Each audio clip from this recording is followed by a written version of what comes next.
Praise the Lord. இன்றைய ஜீவப்பம் 2 கொரிந்தியர் 2ஆம் அதிகாரம் 16ஆம் வசனம். கெட்டு போகிறவர்களுக்குள்ளே மரணத்திற்கு ஏதுவான மரண வாசனையாகவும் இரட்சிக்கப்படுகிறவர்களுக்குள்ளே ஜீவனுக்கு ஏதுவான ஜீவ வாசனையாகவும் இருக்கிறோம். இவைகளை நடப்பிக்கிறதற்கு எவன் தகுதியானவன்? அல்லேலூயா. பாருங்க, இந்த வசனத்தை அப்போஸ்தலனாகிய பவுல் கொரிந்துக்கு எழுதின நிருபத்தில் எழுதப்பட்டிருக்கிறார். பாருங்கள், இதில் அந்த ஆவிக்குரிய ஒரு தாக்கத்தை நம்மளால் பார்க்க முடியுது. சுவிசேஷ ஊழியத்தின் ஒரு ஆழமான ஆவிக்குரிய தாக்கத்தை இவர் விளக்கிறத பார்க்குறோம். மரணத்துக்கு ஏதுவான மரண வாசனை, இது கிறிஸ்துவை அவாய்ட் பண்ணுறவங்க, நிராகரிக்கிறவங்க மக்களும் ஃபோக்கஸ் பண்ணி சொல்லப்பட்ட வார்த்தைகள். சுவிசேஷம் அவர்களிடம் அறிவிக்கப்படும் போது அவர்கள் மனம் திரும்பாமல் எதிர்க்கிறாங்க. அதனால் அதே சுவிசேஷம் அவர்களுக்கு இரட்சிப்பாக இல்லாமல் எப்படியாக மாறுகிறது? நியாய தீர்ப்பின் ஒரு சாட்சியாக மாறுகிறது. ஆமென். எக்ஸாம்பிள் பார்த்தீங்கன்னா, எகிப்தின் பார்வோன் அவன் மீண்டும் மீண்டும் இருதயத்தை கடினப்படுத்துகிறான். அப்போ கடினம் அடைந்த அது போல தான் தேவனுடைய வார்த்தை மனம் திரும்பாத இருதயத்தில் ஒரு கடினத்தன்மை வெளிப்படுத்துகிறது. ஒரு சூரியன் எடுத்துட்டிங்கன்னா, மெழுகை உருக்குகிறது. அதே சூரிய வெளிச்சம் களிமண்ணை கடினப்படுத்துகிறது. அதே போல் ஒரே சுவிசேஷம் சிலருக்கு ஜீவனை தருகிறது, சிலருக்கு நியாய தீர்ப்பாக மாறுகிறது.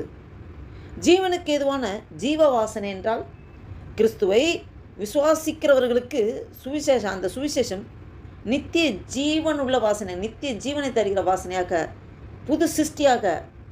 நான் பழையவர்கள் ஒளிந்து போயினா எல்லாம் புதிதாயின, புது வாசனையாக மாறுகிறது. இந்த வாசனை என்பது தேவனுக்கு பிரியமான பலி. ஆண்டவருக்கு நாம் முழுமையாக நம்முடைய சர்வ அங்கத்தையும் தகனமாக ஒப்பு கொடுக்கிற ஒரு தகன பலி.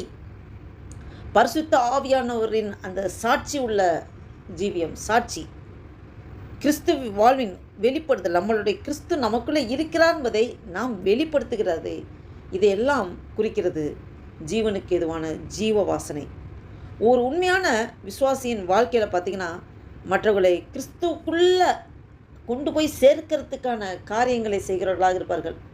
என்ன நடந்தாலும் அவங்ககிட்ட கொஞ்ச நேரம் பேசினா அது கிறிஸ்துவண்டையில் வழி நடத்துகிற ஒரு பாத்திரமாக அவர்கள் காணப்படுவார்கள். இன்னும் நம்பிக்கை, அநேக நம்பிக்கையை தருகிற வார்த்தைகள், ஒரு விசுவாச வார்த்தைகள், ஆண்டு மேலே வைக்கிற நம்பிக்கையுள்ள வார்த்தைகள், அநேக வார்த்தைகளை நாம் உணர முடியும், கேட்க முடியும் அவர்கள் மூலமாக. ஆவிக்குரிய ஜீவனை எல்லா இடத்துக்கும் ஸ்ப்ரெட் பண்ணணும்னு சொல்லிட்டு அவர்கள் ஊக்கமாக செய்வார்கள். அதான் உண்மையான ஒரு விசுவாசின் வாழ்க்கையாக இருக்கிறது. அப்போ யார் தகுதியானவன்? அப்போஸ்தலனாகிய பவுல் சொல்கிறார், இதை கொஸ்டினபிளாக கேட்குறார், யார் தகுதியானவன்? ஒரு தாழ்மையை காட்டுகிறது. ஆமென். அப்போஸ்தலனாகிய பவுல் அவருக்குள்ளே இருக்கிற ஒரு தாழ்மையை இது காட்டுகிறது. அப்போ இவ்வளோ பெரிய ஊழியத்தை மனித பலத்தால் நம்மளால் செய்யவே முடியாது, தேவ கிருபையால் மட்டும்தான் முடியும் என்பதை இந்த கொஸ்டினாக யார் தகுதியானவன் சொல்லி கொஸ்டினபிளாக அவர் சொல்கிற வார்த்தை, நம்ம சுயபலத்தில் ஒன்றுமே முடியாது, நமக்குள்ள இருக்கிற ஆவியானவர் தான் நடப்பிக்கிறான்னு சொல்லி அவர் இன்டேரக்டாக அப்படி வெளிப்படுத்துகிறத பார்க்க முடியுது. சுவிசேஷ ஊழியம் சாதாரணமான வேலை கிடையாது. அது மனுஷரின் அந்த நித்திய ஜீவனை தீர்மானிக்கிற ஒரு பரிசுத்தமான ஒரு ரெஸ்பான்சிபிலிட்டி, ஒரு பொறுப்பாக நம்ம பார்க்க முடியுது.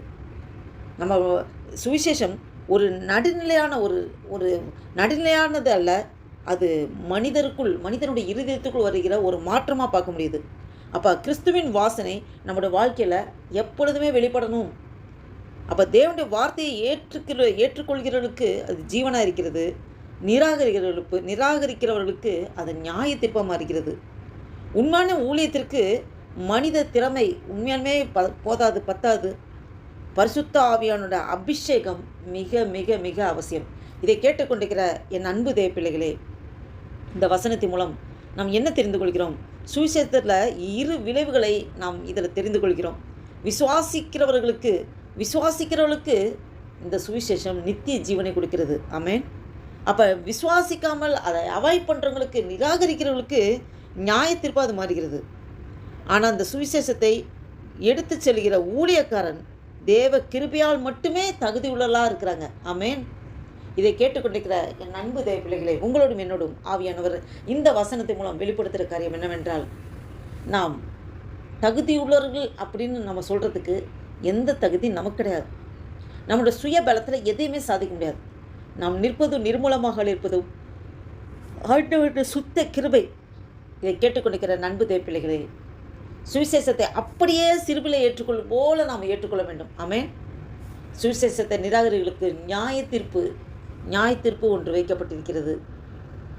நாம் ஆண்டவரே சுவிசேஷத்தை அப்படியே விசுவாசிக்கிறேன். ஆண்டவரே, நான் விசுவாசித்த சுவிசேஷத்தை இன்னும் அநேகருக்கு எடுத்து சொல்லி, கர்த்தர் நல்லவர் என்பதை ருசித்து பாருங்கள், அவர் மேல் நம்பிக்கை இருக்கிறவர்கள் பாக்கியவான்கள் என்று சொல்லப்பட்டிருக்க வசனத்தைப்படி ஒவ்வொருவரையும் விசுவாசத்தில் தட்டி எழுப்புகிற வார்த்தைகளை சொல்லி கர்த்தரண்டில் வழி நடத்துகிற பாக்கியத்தை செய்வதற்கு ஒவ்வொருக்குள்ளும் ஆண்டவரே ஒரு உற்சாகத்தின் ஆவியை கொடுக்கிறீர், வலிமை கொடுக்கிறீர். நன்றி தகப்பனே, நன்றி தகப்பனே. நீர் அப்படியே செய்கிறதுக்காக ஸ்தோத்திரம் ஆண்டவரே. ஆசீர்வதிங்க, பலப்படுத்துங்க. இயேசு கிறிஸ்துவின் நாமத்தினாலே ஜெபிக்கிறோம் ஆண்டவரே. அப்பா, இவ்வேளை கூட ஆண்டவரே, இந்த 2026 வருஷத்தின் ஆண்டவரே 5வது மாதமாகிய மே மாதத்தின் ஆண்டவரே 22ஆம் தேதியை காண கிருபை செய்த தேவனை உமக்கு கொடான குடி ஸ்தோத்திரம் ஐயா. இந்த ஒரு புதிய நாளைக்காய் ஸ்தோத்திரம். அந்த புதிய நாளில் கைட்டுச்சுக்கிற எல்லா வேலையும் ஏசப்பா உடைய கரம் கூட வந்து நடத்துக்கிறதுக்காக ஸ்தோத்திரம் ஆண்டவரே. அப்பா, ஒவ்வொரு இந்த வீடியோவை கேட்டுக்கொண்டு பார்த்துக்கொண்டு ஒவ்வொரு அடிமை ஆண்டவரே அப்பா, எங்களோட சொந்த பந்தங்கள் உற்றவர்கள் நெருஞ்ச பந்துக்கள் ஆண்டவரே அப்பா, வேலை செய்கிற வேலை ஸ்தலம் எல்லாரும் ஆண்டவரே அப்பா கூட ஆண்டவரே எங்களோடு பணிபுரிகிற எல்லாருமேக்காகவும் ஜெபிக்கிறோம் ஆண்டவரே. அப்பா ஸ்தோத்திர கர்த்தாவே, நாங்கள் அநேகருக்கு ஒரு பாத்திரம் உள்ளவர்களாக ஆண்டவரே உம்முடைய நாமத்தை அநேகருக்கு அறிவித்து ஆண்டவரே அப்பா ஸ்தோத்திர கர்த்தாவே, ஒவ்வொரு கிறிஸ்துவண்டையில் வழி நடத்துகிற ஒரு பாக்கியம் அப்பா ஆண்டவரே பாக்கியம் செய்தவர்களாக எங்கள் ஒவ்வொருவரையும் உருவாக்கிறதுக்காக ஸ்தோத்திரம். எங்களை முற்றிலுமாய் தாழ்த்தி ஒப்புக் கொடுக்கிறோம், அர்ப்பணிக்கிறோம். நாம் ஒன்றே மகிமைப்பட்டும். ஆசீர்வதிங்க, பலப்படுத்துங்க. இயேசு கிறிஸ்துவின் நாமத்தில் ஜெபிக்கிறோம் ஜீவனுள்ள எங்கள் நல்ல பிதாவே. ஆமேன், ஆமேன்.